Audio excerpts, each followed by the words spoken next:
It's the Book Eli. It's the Book Eli Show, live and direct from the LRT Living Room Talk. We got interviews, music, celebrities, and many, many more. Welcome back. It's your girl Goldie, and we want to welcome you to Living Room Talk. My girl Cece's here with me What's up, today. everyone? And our special guest today is hairstylist extraordinaire, Miss Sierra VantGarde, aka Cece. Hello, everybody. Welcome. Thank you, ladies, for having me. You are very welcome. So, I introduced you as a hairstylist extraordinaire, but more than that, right? Can you tell me a little bit about the other businesses that you do own or are a part of? All right, so I do appreciate the title. It does go with the energy. You know, it goes with the energy. You know what I'm saying? It be going down like that sometimes. I do be extraordinary. You know, I can't help myself. But anyway, so I am. They call me CC VantGarde because I am an avant-garde specialist. Okay. I create the arts of hair. So like I make wedding cakes, apple pies, cherry pie, like a 3D artifact. Like you would definitely get a 3D artifact from me. So if a person wanted a 3D cake of them, like of hair, you can do that. Oh yes. Oh, okay. Well, Out of here. Out of here.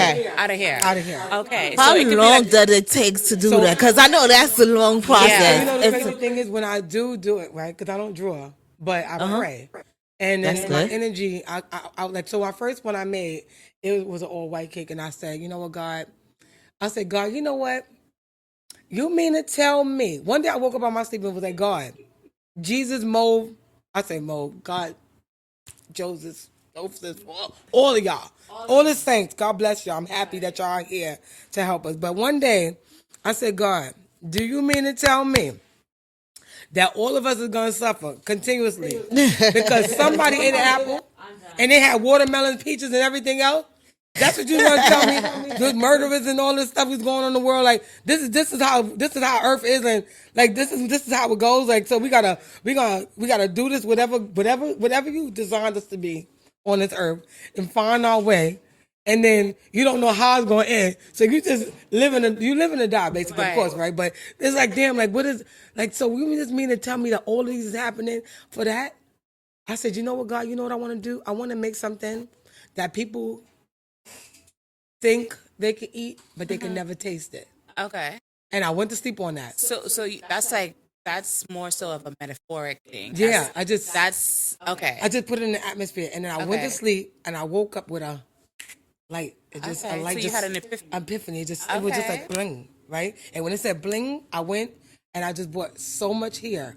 I went and bought like 100 packs of hair, and I just started braiding all this hair. I just started braiding. This is before they had braids like pre-done before, before this little like pre-braided thing, like before the baby hair job. Right. I was a baby hair girl. I'm not this baby hair girl, but I'm definitely a baby hair girl. You know what I'm saying? Okay. But so basically, what happened was I started doing this braids, and I made my white cake. Okay. Right. So I took the cake on the train, and I wanted to see if The what I reaction. prayed about was like really what like a vibe, right? So I put the cake on the chair, and I like turned my back, and the man was like, "I can't believe it, miss, that you gonna take that cake to somebody after you just sat it in the chair." And that's when I knew. I said, "God, you is the joint, yo, God, you heard me." Because the fact that he was just like, how you gonna so it's a conversation. It was a conversation because it's like nobody's not gonna take a cake that they made and put it on a chair, not on the subway. On the subway. You don't even want to sit on the subway. No, right. So when I told the man, I laughed, and he said, "What you laughing for? It's not funny." I said, "Sir, this is hair." Okay. He was like, "Miss, shut up." I said, "No, touch it." So when he touched it, he was like, "Oh." Wow. He was like, "Yo," he was telling the other guy, "Yo, touch that, that's hair." So the reaction I got was exactly what I wanted. Okay. And that's when I knew I was on to something. But I wanted to start doing something that was an empty canvas because a lot of my pieces start from nothing, right? And I create up. And reason being is because I work with so many different types of clients, and most of my clients are my real celebrities are my clients that are cancer patients, Right. people that are suffering from baldness, from medicine, the senior citizens, homeless people. Those are my celebrities. You know why? Because they're appreciative. Right. Dealing with celebrities, it's nice, it's cool. I've dealt with a few, and then I stepped out the game for a little while. I just dealt with my celebrities because that lane is cool, but it's real cutthroatish. Right. And a lot of hairstylists in the industry, as I got older, I guess I was naive and gullible, but I would share my how to hairstyles and how to do this. And then what happened was my hairstyle ended up in a magazine that my name wasn't on. Right. So they that shit basically is stole. they just basically stole my shit. Which is They very stole my prevalent shit. in the industry. It is so rampant in the industry. It's so I feel crazy. Like my Yeah. thing is like, and this is just moving forward with all hairstylists, makeup artists, barbers, or whatever. If you are inspired by one of us, just say my inspiration came from X, Y, and Z, because that means so much, because that let us know that our work is not going unnoticed. Right. And then Yeah. that person too, you got your name over. Your work came from me, sweetheart, Right. sweetie. Yeah, Recognize- so recognize. sweetie, Okay. my Right. sweetheart. No, I get you. I So get you. not saying I'm not mad at nobody on how you Right. do it, but you ain't got to step on the backs of me, because like with Rihanna haircut, right? I was the first girl, I swear, like wearing that versatile cut, and then I went to an industry party, and I was doing my hairstyle like this, and then it was like that was the Rihanna cut. So not saying that Rihanna hair, like Right. not saying that the stylist took my work. But I'm just saying, there's just certain She people was that inspired it was by inspired. your Some people work. was inspired by me, Right. or was inspired, and then somebody else seen it, and then somebody else seen it. Now it's like, oh, now this is the Riri. But I like the Riri because it looked good on Rihanna. But what I'm saying is that it's just how the industry is. This industry is just so crazy how they give it up, and it makes you like not want to do it no more. So I really came to a point where I just wanted to stop. Like I didn't want to do Okay. nothing, and life started lifing. Who were some of the high profile? So I worked with Spinderella before. I worked with what is, oh my God, he passed away. He's not here no more. Black Rob. We did things. R.I.P. Yeah, so Black Rob. like a lot of things that I did was with Elijah years ago. And I'm talking about Elijah. We know each other for how many years? Like, I mean, I would go to these industry parties and they're like, just curl the person here. I don't even know their name because I didn't even, because you're a person that's, listen, right. God bless you. But how I you met got there? you at industry party, Yeah, so- and I was just like, you had so much energy, and so much. You were just like, you came in, you were there on time, you set up your girls, everything, the hair, everybody's hair looked cute, even yours, because you had the pink Barbie hair, and then on your station there was a sculptural piece, and when I was just like, oh my God, that is so fly, and you don't see anything like that. Even when you go to parties or you go to events, it's something different. And I feel like what's different is usually what attracts people and what gets people talking. So, I wanted to jump into, I mean, you've probably been in the business for a long time. So, as a Black woman, what are some of the struggles or challenges that you face in kind of either coming into the industry or just being a part of the industry, other than the not being recognized for your inspiration, but just what are some of the things that kind of, was just like, yo, it's great. I want to say, I think what happened was I was such a go getter, and I'm still a go getter, but now I'm a gold getter. You know what I'm saying? It's a different. I was a go getter, which I was moving like, in the industry you move like a hustler. So it's like you get all this money, you have no person telling you how to spend it. You have no advisor. So I'm making like 10,000 a week. When I was younger. Wrong profession. When I was younger, Whitney Cunningham, one of my clients. She was from America's Next Top Model. BX from Flavor of Love. You told me to name some few. I have so many people that I can name, but I still have relationships with a lot of people. And some people, our relationships fell off because of life been lifing, and it's okay. But not knowing and having advisors or having people to teach you the right way, and then you go and then you put everybody else on right? Because my company was a traveling salon and spa. Because Okay. my company is called Hair Tastique Mobile Salon Systems. Okay. So they looking for this van. I didn't have no vans yet. I just had the name. Right. And I knew that I was moving around, taking care, yada, yada, yada. Clients, doctors, lawyers, Right. whatever. And I wasn't presented the right way, and because I was working with other people that had a physical location, their physical location got traction in the magazine. Yeah. Right. Versus they saying, "Oh, this young lady coming out with a traveling salon and spa Right. company," which would have made people saying, "What is that?" Yeah. Now Right. all these mobile vans out would have been inspired by me, because guess what? I was the first person. Yeah, my you see a company lot of came out. My company came out in 2015. I started Hair Tastique. I actually incorporated it in 2015 Okay. of July, but I was doing it back in 2010. Okay. So before the mobile salon system of everybody having any, Right. I was the girl you were doing the it, inspiration. and I didn't have the people to teach me innovator. how to take my money and to get it. And I didn't want just one. I knew that I wanted the people that got the vans now to Right. be my people coming up with me, so I could give them the models of how to have a system Right, and how right. to move around and yada yada yada. So the business aspect of it. Right, Yeah, okay. and I didn't know what I was doing. I just had $1. I literally had $1. I went to my lawyer's office with $1. I'm a business major, so that's my background. I had $1 in my pocket. I went to my lawyer's office. I said, "Yo, I got $1 in a dream." Put it on his table, and he said, "Miss Smith, what do you want to do with this $1?" I said, "I want to start a corporation."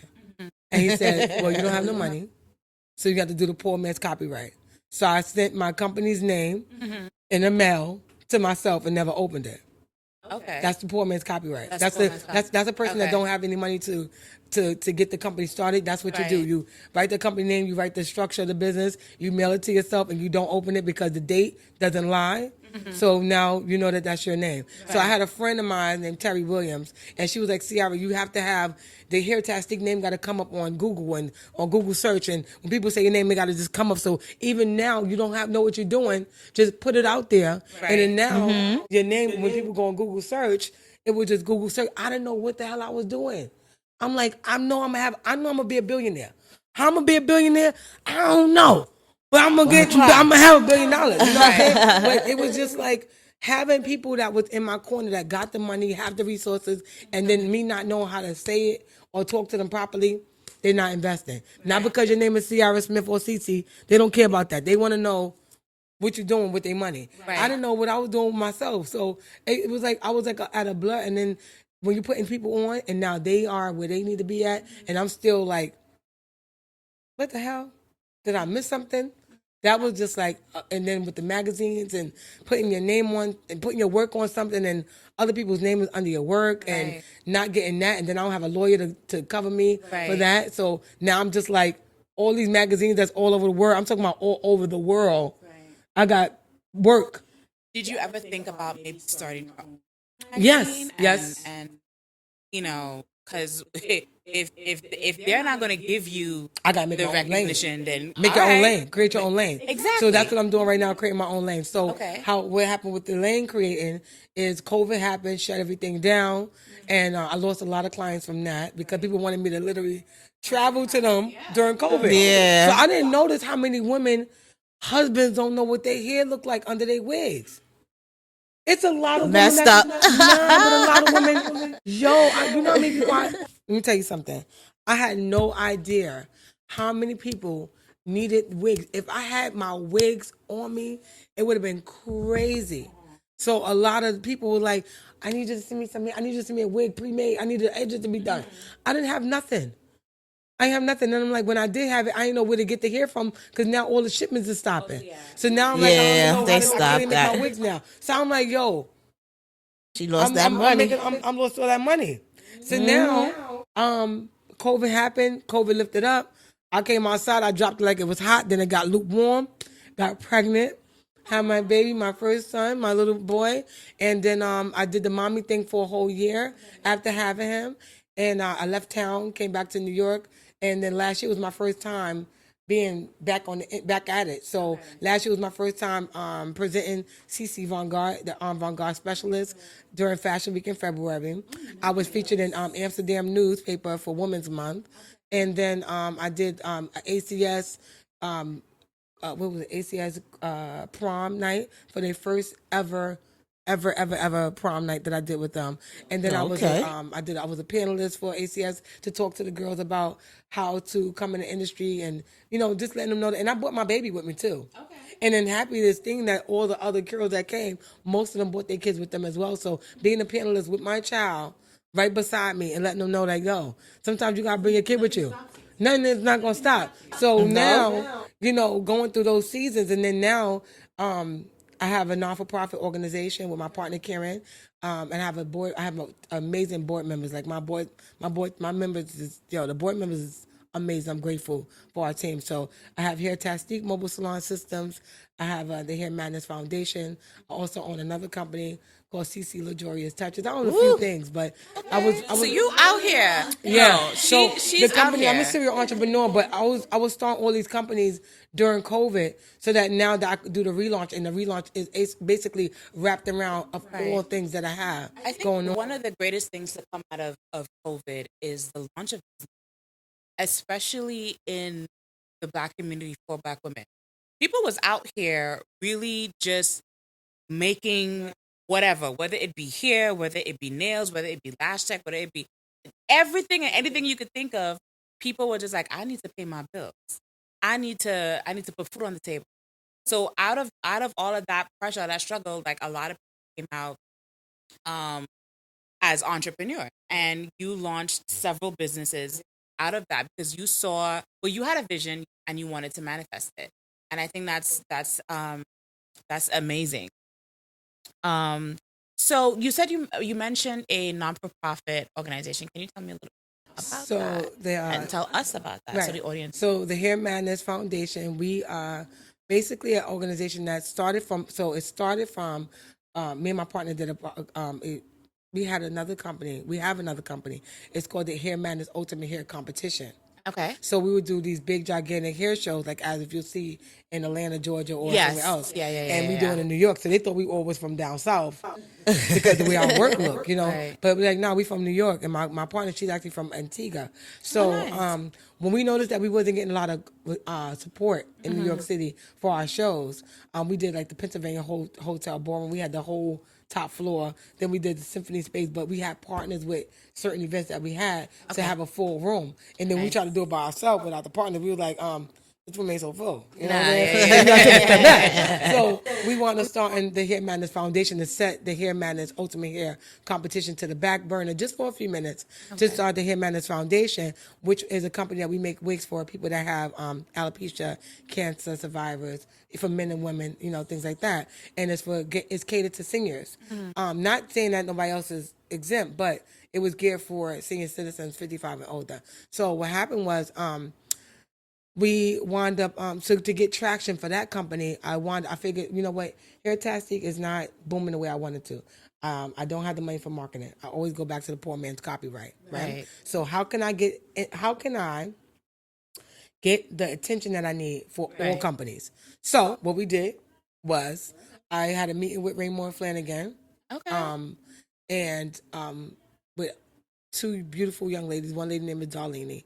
I do not remember the other lady. Sorry. I'm so sorry. But that was the one that sent out that first email, and she retired that same day. Right. She sent that email out for me. She was like, this is my last act. My last hurrah, right? So I went there. My partner was out of town. I took my phone. I said, my phone is dying, but I know what I can bring to the table. I said, I want to bring at least 150 to 200 people in your facility because you have the furniture that people can sit down and be comfortable and the space that we need to facilitate the event.